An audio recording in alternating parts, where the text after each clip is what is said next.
was at this event the other day, and so I was walking into the building. As I was walking in, there was this particular woman who was walking out.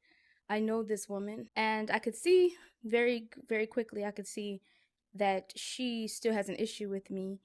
Um, this, I'm not gonna go into those details or what. Anyways, I'll go into it in just a few minutes. So when I was tripping, she looked at me and she didn't, try to, help or anything. I know it was the Lord, because listen, your girl did not want to fall out there. That would have been very much embarrassing. But I still would have got up and kept it moving, dust myself off and kept it moving. She did not try to, like, see if I needed any help. She actually thought it was entertaining, but she tried to hide it. But anyways, as I was tripping, I said Jesus, and I fixed myself back up. Thankfully, I didn't fall. Fixed myself back up, kept it moving. But I could tell that she was entertained by that. But this is the thing. A few years ago, this incident happened. I've shared it on TikTok before.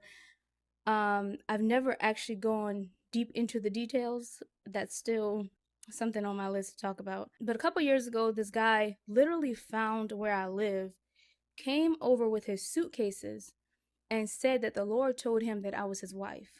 And when I made him leave, he went to different houses in my area, and these were all family. And he went to these people, and he was telling them different things. Each person was told something differently. He told one person that he knows me and that he'd known me for a while. That's what he said. He known me for a while, which is so, listen, when I tell you that was completely scary, like that scared me. That really scared me.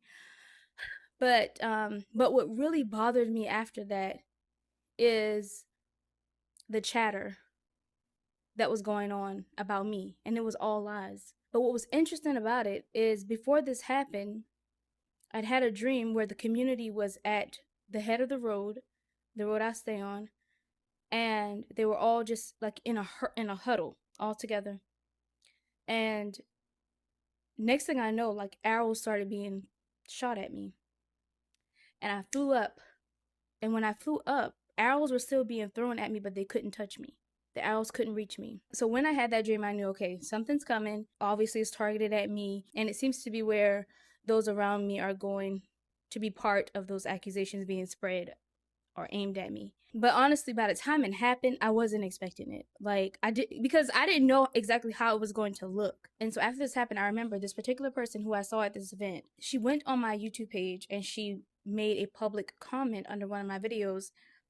And this woman accused me of baiting men into the community. Now, if you know me, then you know I take stuff like that very seriously. I take my character very seriously. I have never been the type of woman to have my name out here dirty up in the streets, okay? Ever. And so I take that very seriously because I take how I carry myself very seriously. Because I understand that I am not only representing myself, I am also representing Jesus. I'm representing the God that I serve, Yahweh, to be clear. So I don't just move out here any old kind of way. So when she said that, which was a bold-faced lie, it really, really disturbed me. Listen, I had to take a couple deep breaths before I responded to her because Lord knows I had to really consider, all right, Paisha, how you respond is a reflection of yourself and is a reflection of Jesus. Come on now. Come on. You got to respond appropriately. I know you're mad, but let's calm down. I had to talk to myself because, listen, I was really, really upset. But anyways, when I saw this woman the other day and how I could tell, I'm very sensitive to the expressions of people. Like, I am very sensitive to people and how they express themselves. And people carry an energy. So you can feel those shifts in people. You can feel that shift of energy in people. You can feel their spirit. But despite how that woman looked at me and despite her own personal feelings towards me, even though her feelings towards me was based on a lie, based on a false accusation, despite that, I remember one of my family members told me how this particular woman had said that she was like going through some stuff, like health wise and stuff like that. And the minute I heard it, I was moved with compassion towards this woman. I prayed for this woman. I went before God and I prayed for this woman because I don't like to see nobody in pain. I don't like to see nobody struggling. And I don't want to get emotional, but that's stuff like that is very important to me. I don't care how I feel about you personally. I don't want to see nobody in pain.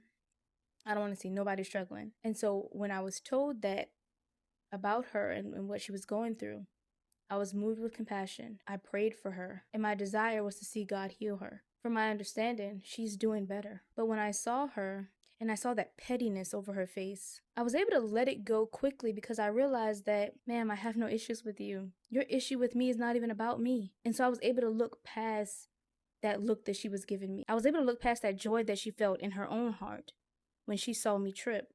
She felt gleeful. But thank the Lord Jesus, I did not fall and hurt myself or even fall completely. I just kind of stumbled. But that alone gave her joy. And the only reason I was able to move past that is because for me to get to a place where I can genuinely pray for you, that means God has shifted something in my heart towards you. And so now at this point, it doesn't matter how you feel about me. It's not personal.